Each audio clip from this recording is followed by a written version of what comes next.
Mazda is a company that has, up until this point, resisted mostly electrification compared to many of its rivals. Sure, there was the MX-30 EV and also the Mazda 2 hybrid, but realistically it hasn't put too much emphasis on battery-assisted models. And that changes with this. It's the CX-60, and it's Mazda's first plug-in hybrid. So, is this the car to push Mazda into a new age of electrification? That's what we're going to find out today.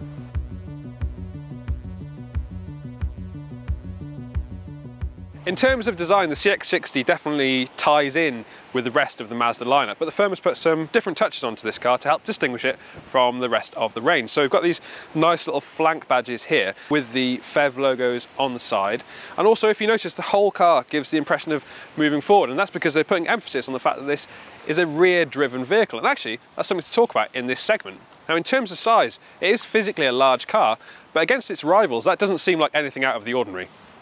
Mazda has thrown a lot of new technology and a lot of new features at the CX-60, and some of that's good and some of that's bad. Now it's worth mentioning now that these are pre-production cars that we're driving today, so that means that it's not entirely representative of what you will get in the dealership. We've already seen some really nice pictures of some unique finishes and some nice materials that they're using on these cabins, and these aren't quite the same as what we're seeing today. Even so, the material quality in here is good and everything has a really good sense of fit and finish. There's a 12.3 digital display in the middle, and surprisingly that's not actually touchscreen. It's controlled by a rotary controller, which is fine for the in-house navigation, but if you're using systems like wireless Apple CarPlay or Android Auto, both of which are included, then it can be a bit tricky to navigate them with that rotary controller. You've also got a nice digital screen ahead of you, which is clear and easy to read. One of the CX-60's coolest functions, however, is the facial recognition technology that uses a camera to assess who you are, and it also judges from your height the best type of seating position that you should go into. So it's already assessed my seating position, and when you start the car, it will automatically adjust you to that setting, and then it'll save it for next time. That's a really cool function, and one that I think is going to be really useful to a lot of people. Sitting in the back of the CX-60, there's a reasonable amount of space. As you can see, the seat is in my position. I'm just under 6 foot, and I've got a reasonable amount of knee room, although not an awful lot for a car as big as this. But I've got plenty of space for my feet, and I've got a good amount of headroom too. So if you are particularly tall, or if, well, you're going to be driving people who are particularly tall in the back of the car, this might prove to be a little bit tight for them. That said, there isn't too much of a transmission hump down here, so people sitting in the middle are still going to have a decent amount of space. You've also got 2 USB-C chargers, and in here you'll have a 3-pin plug too, so you'll be able to plug in all manner of external devices. This particular car has heated rear seats, which is a welcome change and a welcome addition for when you're driving in winter. Overall, the quality is good. It just feels like there could be a tiny bit more space. Mazda has put a focus on practicality with the CX-60, and that's why the batteries for the plug-in hybrid powertrain are mounted low in the car. So open the boot and you've got 570 litres as standard, rising to 1,726 litres with the seats down, which is a really decent amount of space, particularly when you think that this does have batteries underneath it. The CX-60 is powered by a 2.5 litre petrol engine, which is then linked to an electric motor for a combined output of 323 brake horsepower, which makes it Mazda's most powerful production car. And that's no mean feat, considering this is quite a big bus. 0 to 60 takes just over 5.5 seconds. So when you put your foot down, it really does shift.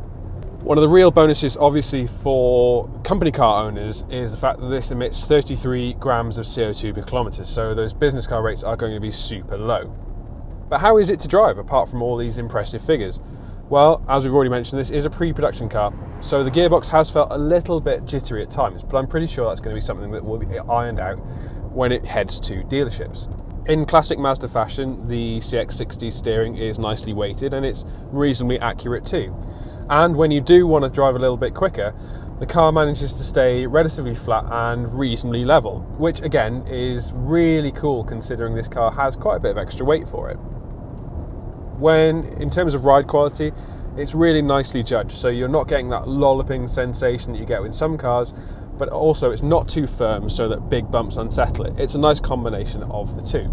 There's also a limited amount of wind noise and a limited amount of road noise. I will say, however, that the Portuguese roads that we're on today are quite smooth, so you'll want to give this car a go in the UK in order to see how it is affected by the roads there. One really good feature about the CX-60 is that Mazda has rated it to tow 2.5 tons. So if you are looking at using your car to tow a boat or a caravan, it could be a really good option because of that ability. Now, in terms of visibility, we've got a nice wide front screen, although over the shoulder is relatively limited because of those additional pillars, and actually the rear screen is quite narrow too, so it does lose a couple of points in that regard. And when it comes to charging, the CX-60 is rated to 7.2 kilowatts, so if you plug it in to a home wall box, you're looking at a full charge in around about 4 hours. You can't go any faster than that, so that will be the quickest time that you'll be able to get. The CX-60 feels like a real signal of intent from Mazda. It needed to show some sort of progress in terms of electrification, and it seems like the car to do that.